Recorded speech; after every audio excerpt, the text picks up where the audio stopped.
கிரைஸ்தலால் எப்படி இருக்கிறீங்க? கர்த்தர் நல்லவர்.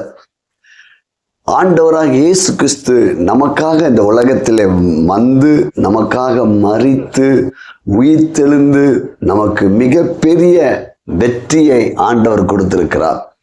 இந்த குட் ஃப்ரைடே என்பது அது ஒரு ஜெயம் எடுத்த கிறிஸ்து பாவத்தின் மீது, சாபத்தின் மீது, வியாதி மீது, தரித்திரத்தின் மீது, சாத்தானுடைய கிரியைகள் மீது ஜெயம் எடுத்த நாள்.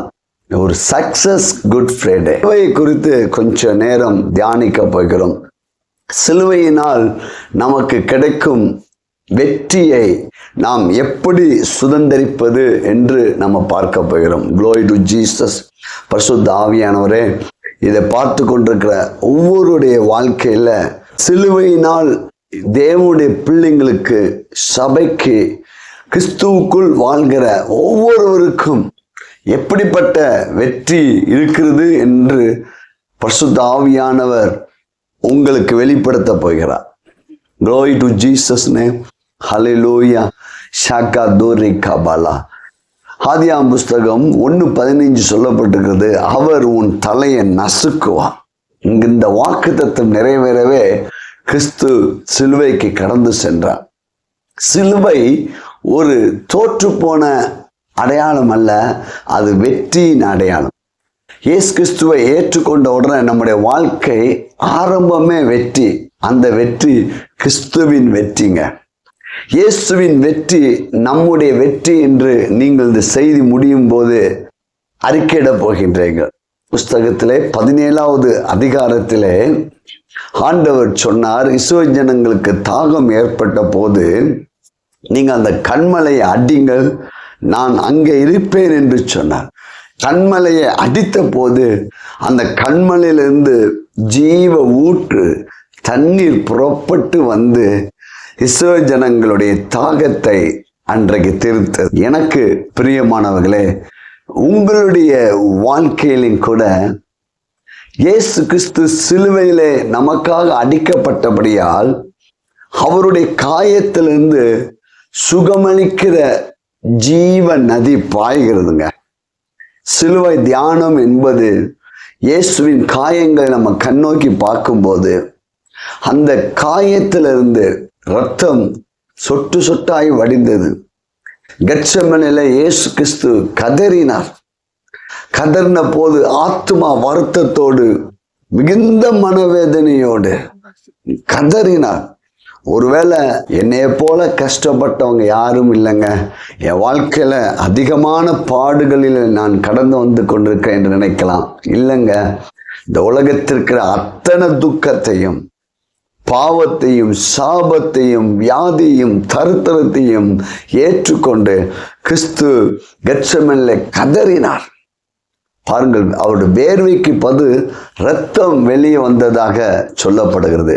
ஆகையால் முதல் வெற்றி உங்களுடைய துக்கத்திலிருந்து, உங்களுடைய கண்ணீரிலிருந்து நீங்கள் வெற்றி பெற்றிருக்கிறீர்கள். ஆம் பிரியமானவர்களே, நாம் தோல்வியை தியானிக்கல. சிலுவை என்பது வெற்றியின் அடையாளம். கிறிஸ்து சிலுவையிலே வெற்றி சிறந்தார் என்று கொலோசியரில் எழுதப்பட்டிருக்கிறது. ஆம், சாத்தானுடைய தலை நசுக்கப்பட்டதுங்க. பாருங்கள், அந்த கன்மலையை யாத்ராம் புஸ்தகம் 17வது அதிகாரத்தில் அந்த கன்மலையை அடித்த போது அந்த கன்மலையிலிருந்து தண்ணீர் பாய்ந்தது போல உங்களுக்கு தேவையான சுகமளிக்கிற நதி இப்போ பாய்கிறது. கன்மலையில அடிக்கப்பட்ட போது அவங்களுடைய தாகம் தீர்க்கப்பட்டது. உங்களுடைய வாழ்க்கையில பொருளாதாரத்தில் ஒரு பிரேக் த்ரூ உண்டாகுங்க. காரணம், சிலுவையில் நம்முடைய தரித்திரத்தை, நம்முடைய ஏழ்மையை இயேசு ஏற்றுக்கொண்டார். ஆகையால் அவர் ஏற்றுக்கொண்டபடியால் நீங்கள் பொருளாதாரத்தில், பணம் விஷயத்தில் நீங்கள் ஜெயிக்கலாம். ஆமீன். ஆசீர்வாதத்துக்குள்ளாக நீங்கள் இருக்கிறீர்கள். நன்றாய் புரிந்து கொள்ளுங்க.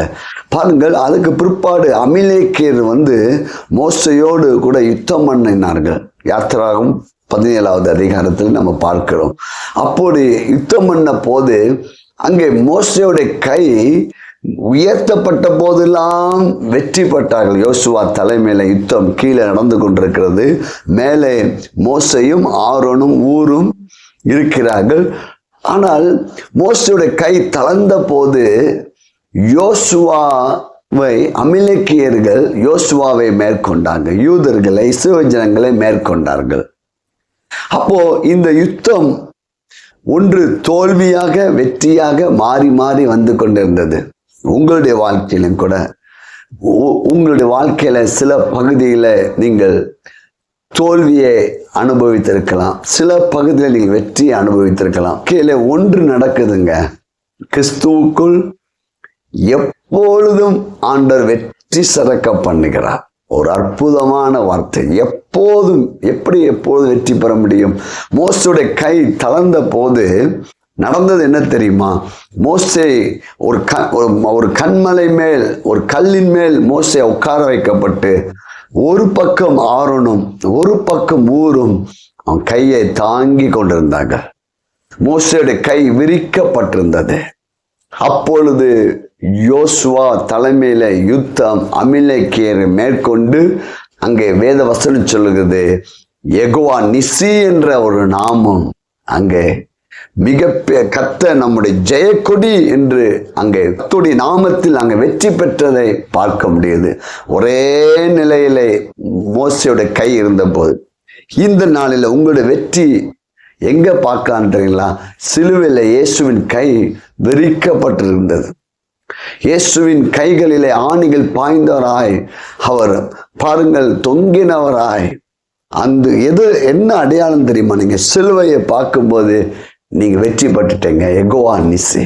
பாவத்திலிருந்து, சாபத்திலிருந்து, வியாதியிலிருந்து, தரித்திரத்திலிருந்து, பயத்திலிருந்து, போராட்டத்திலிருந்து, எல்லா தோல்வியிலிருந்து நீங்கள் வெற்றி பெற்று விட்டீர்கள். யெகோவா நிசி என்ற நாமத்தில் ஆண்டவர் உங்கள் வாழ்க்கையில வெளிப்பட போகிறார். இதுதான் சிலுவை தியானம். இந்த சக்சஸ் குட் ஃப்ரைடே.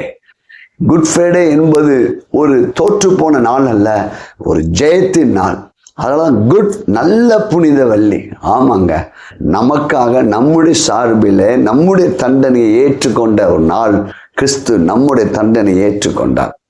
உங்க வாழ்க்கையில வெற்றியை கொடுத்தவர் கிறிஸ்து. உங்க வாழ்க்கை வெற்றி பாருங்க. அதுக்கடுத்து 8ஆம் புஸ்தகத்திலே நம்ம பார்க்கும்போது, அந்த வனாந்தரத்திலே அந்த சர்ப்பம் கடித்த போது ஜனங்கள் மோசே இடத்துல கூக்குரல் எடுக்கிறார்கள்.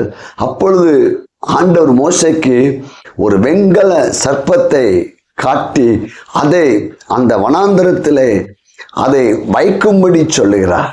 அப்போது சர்ப்பம் கடித்த போது அந்த வெண்கல சர்ப்பத்தை பார்த்த போது அவர்கள் பிழைத்தார்கள். சர்ப்பத்தின் வல்லமை, அந்த விஷம் பாய்ந்த போது இவர்கள் அந்த வெண்கல சர்ப்பத்தை நோக்கி பார்த்த போது அந்த விஷத்துடைய தன்மை முற்றிலும் ஒன்றுமில்லாமல் போனது. அவர்கள் நோக்கி பார்த்து பிரகாசம் அடைந்தார்கள். இன்றைக்கு உங்க வாழ்க்கையில பல வேதனையில் இருக்கிறீங்களா? பிசாசுடைய போராட்டத்தில் இருக்கிறீங்களா? பல விதமான காரியத்துல எனக்கு யார் உதவி செய்வார் என்று கண் கலங்கி கொண்டிருக்கீங்களா? இல்லைங்க, உங்களுக்காக ஏற்கனவே சிலுவையில தன் கடைசி சொட்டு ரத்தத்தையும் ஆண்டவர் சிந்தி விட்டார். பாருங்கள், இஸ்ரவேல் ஜனங்கள் அந்த வெண்கல சர்ப்பத்தை நோக்கி பார்த்தது போல அது ஒரு ஷாம்பிள். இன்னைக்கு நம்ம சிலுவையை நோக்கி பார்க்கிறோம். அவர்கள் நோக்கி பார்த்து பிரகாசம் அடைந்தாங்க. உங்களுடைய வாழ்க்கையில எந்த தோல்வியா இருந்தாலும், எவ்வளவு வலி வேதனை உள்ள வியாதியா இருந்தாலும், எப்படிப்பட்ட போராட்டமா இருந்தாலும், நீங்கள் பார்க்க வேண்டிய ஒரு இடம் சிலுவை. அந்த சிலுவையில கிறிஸ்து நமக்காய் வெற்றி சிறந்தா. சிலுவையிலே சாத்தானுடைய தலை நசுக்கப்பட்டது. வியாதியிலிருந்து, சாபத்திலிருந்து, பாவத்திலிருந்து, தரித்திரத்திலிருந்து கர்த்தர் உங்களுக்கு வெற்றியை கொடுத்த நாள் தான் குட் ஃப்ரைடே. பிரைஸ்லா, இது ஒரு success good Friday. Amen. Praise God, glory to Jesus. ஆகையால் நாம் சிலுவையை தியானிக்கும் போதெல்லாம் நம்முடைய வாழ்க்கையில வெற்றியை ஆண்டவர் நமக்கு கொடுத்திருக்கிறார் என்று நீங்கள் நம்ப வேண்டும். பாருங்கள், கிதியோனை குறித்து கூட ஒரு சம்பவம் சொல்லப்பட்டிருக்கிறது. கிதியோன் பயந்தோலியா இருந்தான். ஆனா கர்த்தர் சொன்னார், பராக்கிரமசாலியே கர்த்தர் உன்னோடு கூட இருக்கான்னு சொல்லி கிதியோனை பலப்படுத்தின போது அவன் மீதியான எப்படி முறியடித்தான் என்று தெரியுமா? அங்கே ஒரு வசனம் சொல்லப்பட்டிருக்குது, கர்த்தரின் பட்டயம் கிதியோனின் பட்டயம். ஆம், எனக்கு பிரியமானவர்களே, இன்றைக்கு நாம் இந்த குட் ஃப்ரைடேல நாம் சொல்ல வேண்டிய ஒன்று, இயேசுவின் வெற்றி என்னுடைய வெற்றி. ஹல்லேலூயா. கர்த்தரின் பட்டயம் கிதியோன் பட்டயம் என்று கிதியோன் சொன்ன போது, கிதியோன் மீதியான்களை முறியடித்து மிகப்பெரிய வெற்றியை பெற்றான்.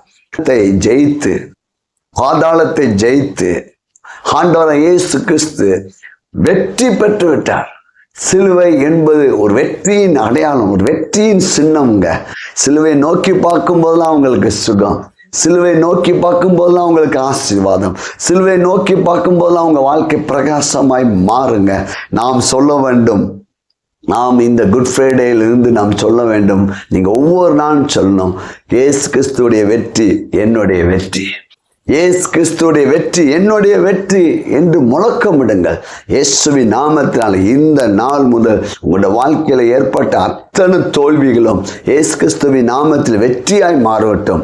கிறிஸ்துவுக்குள் எப்பொழுதும் வெற்றி சிறக்க பண்ணுகிற கர்த்தர் என்று எழுதப்பட்டிருக்க வார்த்தையின்படி ஆண்டவரே, இதை பார்த்து கொண்டிருக்கிற ஒவ்வொருவருக்காக ஜெபிக்கிறேன். உங்கள் வாழ்க்கையில் எந்த பகுதியில் தோற்று போயிட்டாங்களோ அந்த ஒரு வெற்றியை நீர் கொடுக்கும்படி நான் ஜெபிக்கிறேன். இயேசுவின் நாமத்தினால கிறிஸ்துவின் வெற்றி, இயேசுவின் வெற்றி என்னுடைய வெற்றி, இயேசுவின் வெற்றி என்னுடைய வெற்றி என்று நீங்கள் அறிக்கையிடுங்க. கிதியோன் சொன்னான், கர்த்தரின் பட்டயம் கிதியோனின் பட்டயம் என்று சொன்ன போது நீங்கள் நானும் சொல்ல வேண்டியது ஒன்று, இயேசு கிறிஸ்துவின் வெற்றி என்னுடைய வெற்றி. அதே போல் இன்னொரு ஷாம்பிள் பாருங்கள். கோலியாத்து 40 நாள் அளவு இஸ்ரவேல் ஜனங்களை பயமுறுத்தி கொண்டிருக்கிறான். யாரும் அவனோடு யுத்தம் பண்ண போக முடியலை. ஆனால் அந்த இடத்துல தாவீது வந்து அந்த கோலியாத்தை ஜெயித்து கோலியாத்தோடைய தலையை வெட்டின போது இஸ்ரவேல் ஜனங்கள் எழும்பி ஆர்ப்பரித்து பாருங்கள், பெலிஸ்தர்களை முறியடித்தார்கள் என்று நாம் அந்த வேத பகுதியில் 1 சாமுவேல் புஸ்தகத்தில் நம்ம பார்க்க முடிகிறது. இப்போ அந்த 1 சாமுவேலில் கோலியாத்தோடைய தலை தாவீதின் கையில் இருக்கிறது. அப்பொழுது இஸ்ரவேல் ஜனங்கள் ஆர்ப்பரித்தார்கள். இப்பொழுது சாத்தானுடைய தலையை கல்வாரி சிலுவையிலே ஆண்டவர் நசுக்கி விட்டார். ஆகையால் தான் ஆண்டவர் உயிர்த்தெழுந்த பிற்பாடு சொன்னார், வானத்திலும் பூமியிலும் சகல அதிகாரம் எனக்கு கொடுக்கப்பட்டிருக்கு என்று சொல்லி. எனக்கு பிரியமானவர்களே, பழைய ஏற்பாட்டில் அநேக காரியம் கிறிஸ்துவை குறித்து எழுதப்பட்டிருக்கிறது. கண்மலையில் அடித்த போது தண்ணீர் வந்தது. நமக்காக அடிக்கப்பட்ட கண்மலையாய் கிறிஸ்து இருக்கிறார். நோக்கி பாருங்க, அவருடைய காயத்தை நோக்கி பார்க்கும்போது சுகமளிக்கிற நதி பாயும். அவர் நம்முடைய தரித்திரத்தை ஏற்றுக்கொண்டபடியால சிலுவையில் இயேசு கிறிஸ்துவோட முழுக்கிடத்தை நம்ம பார்க்கும்போது நம்ம ஆபிரகாமின் ஆசீர்வாதத்துக்குள்ள வந்துட்டோங்க. அந்த ஆபிரகாமின் ஆசீர்வாதத்தின் நதி உங்களுக்குள் பாய்கிறது. ஆகையால நீங்கள் கண்ணீர் வடிக்க வேண்டாம், நீங்கள் விசுவாசிக்க வேண்டும். மறுபடியும் மோசே கிட்ட ஆண்டவர் கண்மலையை பார்த்து பேச சொன்னார். ஆனால் மோசையோ கண்மலையை அடித்து விட்டான். பாருங்கள், இன்றைக்கு நம்ம கிறிஸ்துவுக்குள்ள இந்த புதிய உடன்படிக்கையில் செய்த காரியத்து மேல் விசுவாசம் வைக்க வேண்டும். ஆண்டவரே, சிலுவையில் என்னுடைய பாவத்தை நீர் ஏற்றுக்கொண்டு எனக்கு நீதிமான் என்ற ஒரு வெற்றியை கொடுத்திருக்கிறீர். ஆண்டவரே, சிலுவையில் என் சாபத்தை ஏற்றுக்கொண்டு எனக்கு ஆபிரகாமின் ஆசீர்வாதத்தை கொடுத்திருக்கிறேன். சிலுவையில் என் தரித்திரத்தை, என் ஏழ்மையை ஏற்றுக்கொண்டு என்னை கிறிஸ்துவுக்குள்ளாக 2 கொரிந்தியர் 8:9 படியாக என்னை ஐஸ்வர்யவானாக மாற்றியிருக்கிறேன். சிலுவையில் என்னோட பயத்தையும் என் வேதனையும் என் துக்கத்தையும் ஏற்றுக்கொண்டு கிறிஸ்துவுக்குள் எப்பொழுதும் எனக்கு சந்தோஷத்தை கொடுத்திருக்கிறேன் என்று சிலுவையை தியானிக்க ஒன்று நடக்கும். உங்க வாழ்க்கை ஆசீர்வதிக்கப்படும். நீங்கள் வெற்றியிலிருந்து தான் உங்க ஆரம்பமே வெற்றி தாங்க. அந்த வெற்றி உங்களுடைய வெற்றி அல்ல. கிதியோன் பட்டயம் என்று சொன்னது போல நீங்கள் சொல்லுங்கள், இயேசுவின் வெற்றி என்னுடைய வெற்றி என்று முழக்கமிடுங்கள். இந்த குட் ஃப்ரைடேல நல்ல ஆர்ப்பரியுங்கள். ஆண்டவருக்கு தேங்க்ஸ் கிவிங் சொல்லுங்க. நீங்க வெற்றி பெற்ற, கிறிஸ்து வெற்றி பெற்ற நாள் உங்களுடைய வெற்றி நாள். உங்கள் ஆரம்பமே வெற்றி தான், முடிவும் வெற்றி தான், நடுவிலும் வெற்றி தான். காரணம், நீங்கள் வெற்றி பெறவில்லை, இயேசு வெற்றி பெற்று அந்த வெற்றியின் கோப்பை உங்க கையில கொடுத்து நீங்கள் இந்த கிறிஸ்துவுக்குள்ளாக ஓடும்படியாக, கிறிஸ்துவுக்குள்ளாக சாட்சிகளாய் வாழும்படியாக, அதெல்லாம் என்னை பலப்படுத்த கிறிஸ்துவினால எல்லாவற்றையும் செய்ய எனக்கு பலன் உண்டு என்று பவுல் சொல்லுகிற காரணம் இதுதாங்க. அந்த வெற்றி பெற்ற இயேசு உங்களுக்குள்ளே இருக்கிறார். அந்த வெற்றி பெற்ற கிறிஸ்து உங்கள் பிள்ளைங்க கூட இருக்கிறார். அந்த வெற்றி பெற்ற இயேசு உங்களுடைய ஜாப்ல, பிஸ்னஸ்ல, ஊழியத்தில் இருக்கிறார். நீங்கள் தோற்று போனவர்கள் அல்ல, வெற்றி பெற்றவர்கள். இது வெற்றியின் நாள். குட் ஃப்ரைடே என்பது ஒரு வெற்றியின் நாள். Success good Friday. இயேசுவின் வெற்றி என்னுடைய வெற்றி என்று சொல்லும். கர்த்தாவே, உம்மை துதிக்கிறேன், உம்மை ஸ்தோத்திக்கிறேன். இதை பார்த்து கொண்டிருக்க ஒவ்வொருவருக்கும் நான் ஜெபிக்கிறேன். உங்களுடைய வாழ்க்கையில சிறு பிராயத்து முதல் படிப்பு காரியத்திலேயோ, இல்லை திருமண காரியத்திலேயோ, பிஸ்னஸ்லையோ, ஃபைனான்ஸ்லையோ, சரீரத்திலேயோ, எதுலையாவது எந்த பகுதியிலேயே தோற்று போயிருந்தாங்கன்னா, இன்று முதல் இயேசுவின் நாமத்தினால ஆண்டவரே உங்களுக்கு வெற்றி உண்டாகும்படி நான் பிளஸ் பண்றேன். உங்களோட வாழ்க்கையில இன்று முதல் சிலுவையை நோக்கி பார்க்கும்போது அவர் நோக்கி பார்த்து பிரகாசம் அடைந்தாங்க வார்த்தை நிறைவேறட்டும். இயேசுவின் நாமத்தை நான் பிளஸ் பண்றேன். இன்று முதல் உங்களோட வாழ்க்கை வெற்றியாக, மகிழ்ச்சியாக, சந்தோஷமாக, சமாதானமாய் மாறட்டும். பரிசுத்த ஆவியானவர் உங்களோட மனக்கண்களை திறப்பேராக. God bless you. கர்த்தர் உங்களை ஆசீர்வதிப்பார்களோடு கூட இருக்கிறது. அநேகர் நீங்கள் இந்த சேனலை பார்த்து கொண்டிருக்கிறீங்க. அநேகர் நீங்கள் லைக் பண்ணுறீங்க, கமெண்ட்ஸ் பண்ணுறீங்க. அநேகர் பேர் ஃபோன் பண்ணி ஜெபித்து கொண்டிருக்கிறீங்க. மிக்க நன்றி. தேவனுடைய ராஜ்யம் இன்னும் உலகமெங்கும் இருக்க ஜனங்களுக்கு கடந்து செல்லும்படியாக ஜெபித்து கொள்ளுங்கள். இன்னும் பிரமாண்டமான காரியங்களை இந்த மாதத்தில் கர்த்தர் உங்களுக்கு செய்வார். உங்களோட வாழ்க்கை மிக ஆசீர்வாதமாக மாறும். God bless you. Praise God.